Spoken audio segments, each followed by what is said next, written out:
Hey, 8th grade math. We are getting ready for a test over chapter 1. Everything we've talked about so far this year from the beginning of the year, like all the way back to the beginning when we were all online for those first 3 weeks. So I'm just going to quick review the things that we talked about this year. I'm hoping that you did the review work that I sent home in the packet on Tuesday.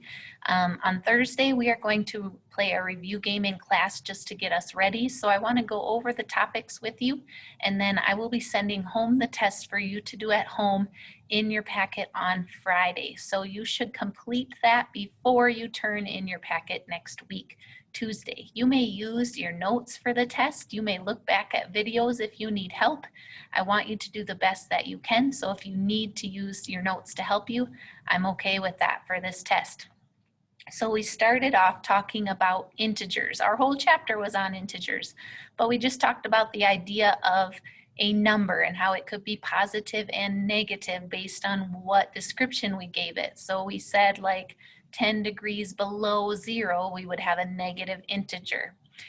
We also talked about absolute value, which are these two straight line bars that are written around a number. And absolute value is just telling you how far a number is from 0, and it's always going to be a positive number. Then we jumped to variables and expressions. Most importantly, the order of operations and PIMA. So we had parentheses, exponents, multiply and divide, and add and subtract, working from left to right. So you don't always multiply before you divide.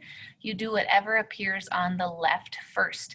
And you did many different examples and worksheets reviewing the order of operations. So make sure you get rid of parentheses first. Then you do your exponents. This case, the exponent on number 3 is on the outside of the parentheses. So you first have to figure out the inside before you can tag on the exponent. And then we talked about expressions, how there were the kind that we talk the most about are algebraic expressions because they contain a variable, a letter, which represents a number. We don't always know what our number is, and sometimes we have to solve for the variable in order to figure out what it is equal to. If it's an expression, there is no equal sign, so you will then know what the variable is, and you need to plug it in and solve. If it's an equation, then we are solving for the variable. So some of these expressions that they gave you on your worksheets, they told you what these numbers equaled.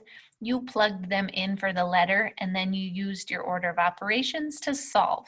So remember, if there's two numbers next to each other like this, 3y, that's just meaning to multiply. So you'd plug the y in, you'd multiply it by 3, and then add 8.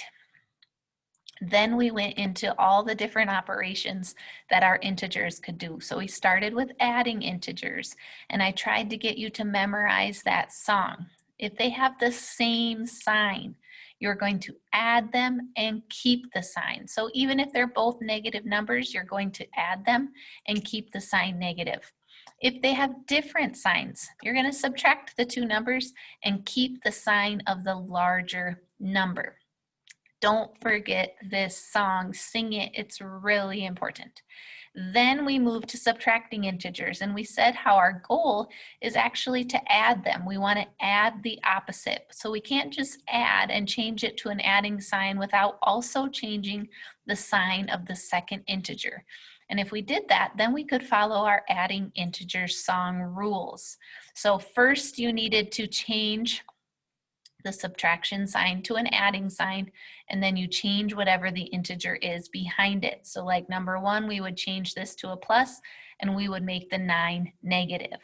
On number 2, we would change this to a plus, and we would make the 25 positive. You're going to make it the opposite of whatever it is.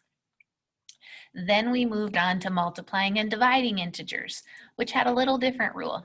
If they have different signs, one is positive and one is negative, your answer will always be negative. And if they had the same sign, then our answer is always positive. And I showed you that little mouse picture that has the two minus signs at the top and a plus sign. So you cover whatever signs they gave you, and whatever sign is left is what the sign on the integer is supposed to be. So like number 1, negative 12 times 4, you're going to get 48 when you multiply them. And since 1 is positive and 1 is negative, our answer there would be negative. But number 2, since both of them have the same sign, they're both negatives, 2 negatives cancel, and number 2 would have a positive answer. Then we went to writing expressions and equations. So we weren't actually finding an answer, we weren't solving anything, but we were taking the variable that they gave us and we were looking for a clue word to tell us what operation sign to use. So words like more than, or quotient, or product, those type of words would help us to know what sign to use. So a number decreased by 6, we just had to write n minus 6. And when it was an equation, then they added a couple clue words like is. Is another way to say equals, or it says is equal to. And then we have to have an equal sign in our equation. And then our last 2 lessons that we've now been doing the last couple days were solving these equations. So we first were solving the adding and subtracting equations. So in order to solve, you have to do the opposite of the sign that they give you. So if it's an adding equation, you needed to subtract to solve. If it's a subtraction equation, you needed to add to solve. So on number 1, we would subtract 5 from each side, and that would give us the value of x. Some of the times, remember though, they do give you negative integers like they did in number 7. So we're going to take this 2 and we're going to add 2 to both sides. But then over here I have negative 13 plus 2. And that's where you have to remember those adding and subtracting integers. Since they have different signs, you would need to subtract and keep the sign of the larger number. So all those integer rules that we were learning at the beginning are very important while you're doing these equations. The last one was the multiplying and dividing equations. So if it was a multiplying problem, you needed to divide, and if it's a dividing problem, you had to multiply. So like number 2 here, we're going to divide each side by negative 9. Your answer would be 8, and since they have different signs, your answer is going to be negative. On the bottom here, these are dividing problems. So we need to multiply the 2 numbers to find the answer. So 7 times 10 is 70. And since both of them were positive, your answer was going to be positive. That's everything chapter 1 talks about. So if there's something that I just went over that you think, I don't remember how to do that, it's a good idea to go back, go and look, see if you did your worksheet, see if there were problems you got wrong that you could correct to help you.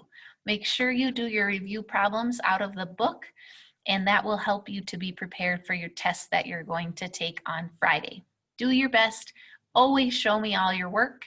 If it's a negative sign, make sure you show me that it's a negative integer, and I know you can do it. I look forward to seeing your answers on your test because I know you're going to do your best because you are capable. Good luck, everybody.